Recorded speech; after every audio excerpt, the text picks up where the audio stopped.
আজকে আমি বানাবো কাঁচা কলা আর আলু দিয়ে বাটা মাছের ঝোল। দেখতে পাচ্ছেন মাছগুলো ধুয়ে নিয়ে ভালো করে হলুদ আর লবণ মাখিয়ে নিচ্ছি। আমার মাখানো হয়ে গেছে। এবার আমি কড়াই বসিয়ে দিয়ে তার মধ্যে সর্ষের তেল দিয়ে দিচ্ছি মাছগুলো ভাজার জন্য।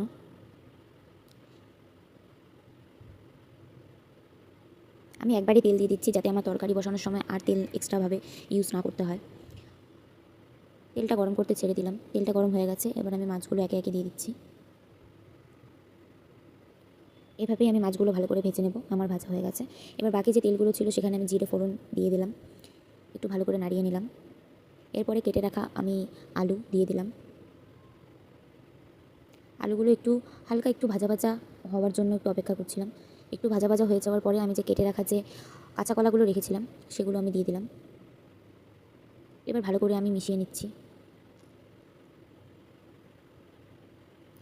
এরপর ভালো করে আমি এগুলো সেদ্ধ হওয়ার জন্য যাতে একটু ভাজা ভাজা হয়ে যায় সেভাবে সেরকমের জন্য ছেড়ে দিলাম।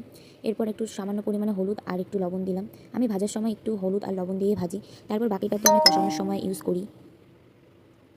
তো দেখতে পাচ্ছ আমার ভাজা হয়ে গেছে। তারপর আমি আদা, জিরে আর লঙ্কা বেটে রেখেছিলাম সেটা আমি দিয়ে দিলাম। সাথে দিয়ে দিলাম হলুদ আর লবণ। হলুদ আমি অল্প দিয়েছি কারণ আমি প্রথমে ভাজার সময় যেহেতু হলুদ ব্যবহার করেছিলাম তার জন্য। এবার ভালো করে একটু মিশিয়ে নিচ্ছি, ভালো করে কষিয়ে নিচ্ছি। এবার কষানো হয়ে গেছিলো, তেল ছেড়ে দিয়েছিল।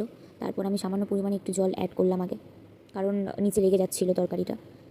এরপর ভাজা ভাজা হয়ে যাওয়ার পর আমি পরিমাণ মতো তরকারির যে ঝোলটা হয় সেটা আমি দিয়ে দিচ্ছি।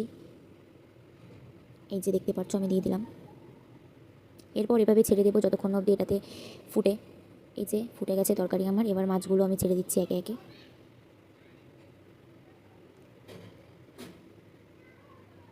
এই যে ফুটে গেছে, একটুখানি ধনেপাতা কুচি করে আমি দিয়ে দিলাম তরকারিতে। বাস হয়ে গেল আমার তরকারি রেডি।